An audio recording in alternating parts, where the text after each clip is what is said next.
So one of the really strange things about Ontario is that every spring it's too wet, and then we get this dry spell, and it goes from too wet to too dry in almost no time at all. And so it's a real balancing act in terms of trying to conserve soil moisture once we hit that dry stretch. It looks like we're in that dry stretch right now. Everybody and their brother is running. They're even running now on the heavy clays in Essex and in Lambton County, so it's getting dry. You know when they run, it's getting dry.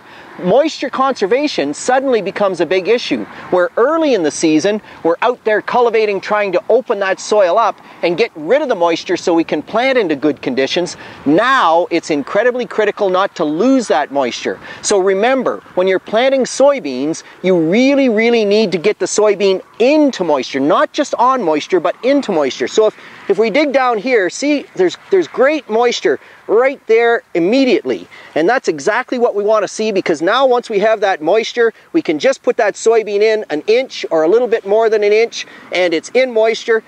Then it's really important to make sure you close that up and you get a good seal, so you do something to firm that down. You can see this soil is pretty loose. It's just been worked recently, and as long as it's loose like that, the chances are that you're going to lose that moisture fairly quickly.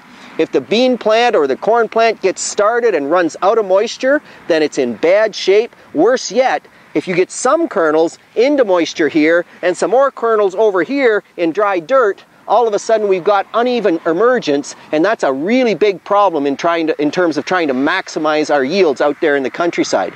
So it becomes a whole lot about how to manage that tillage. You can pull a roller. The big challenge with pulling a roller is then if we do get the pounding thunderstorm, we're into a crusting situation. You can double cultivate, so lots of guys will cultivate and turn right back and overlap 50% to try and conserve that moisture. But whatever you do, you have to try and do it quickly, seal it back up, plant that crop immediately, and get it out of the ground before that pounding rain comes, because once it's up, life is good.